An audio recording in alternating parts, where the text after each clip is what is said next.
大齋期默想系列第38天，4月17日，題目：苦路。苦路呢個詞源自拉丁文，意指受苦嘅道路。喺中世紀，教會特意為遠道而來嘅朝聖者設計咗呢條靈修之路，讓信徒得以重溫耶穌背負十架，走向各各他嘅苦難旅程。呢條路從耶穌被判刑、背負十架出發，一直到佢喺十字架上受死結束，成為信徒默想救恩嘅途徑。苦路並非基於確切嘅考古發現。耶穌受難時所經歷嘅地點，只有大祭司住宅、公會、總督府及各各他有聖經記載，但係具體位置仍有待考證。歷史上，苦路嘅路線曾有多次修訂，直至18世紀才確立為苦路14站，並成為普遍認可嘅版本，全程約半里長。參見第38天圖表。耶路撒冷舊城嘅苦路上，每一站都有清晰嘅路牌標示，引導信徒追隨耶穌嘅腳步。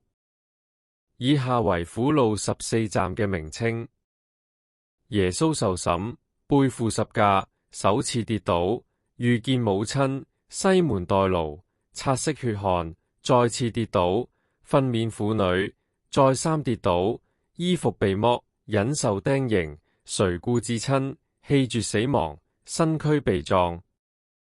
然而，耶穌真正嘅苦路遠超人間嘅地圖與路線。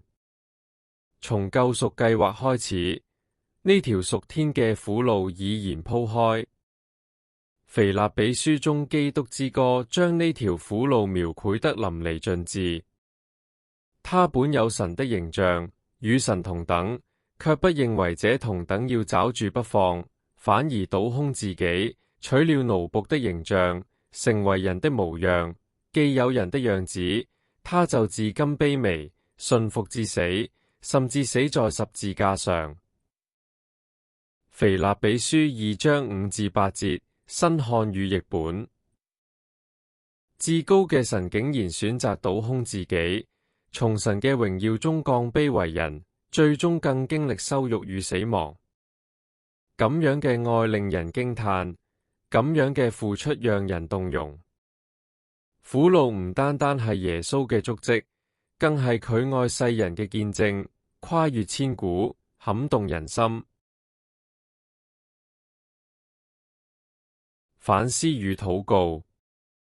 第一，耶穌嘅苦路，從降世為人到十字架上嘅受死，展現咗點樣嘅生命榜樣呢？第二，基督嘅一生顛覆世人對權力、榮耀同成功嘅睇法，教導我哋何為捨己與卑微嘅真義。你學會了嗎？第三，禱告。主啊，正如詩歌所唱，深哉，深哉，耶穌的愛，無限廣闊無限量，浩浩蕩蕩有如汪洋。你嘅愛何等深遠，你嘅犧牲何其偉大。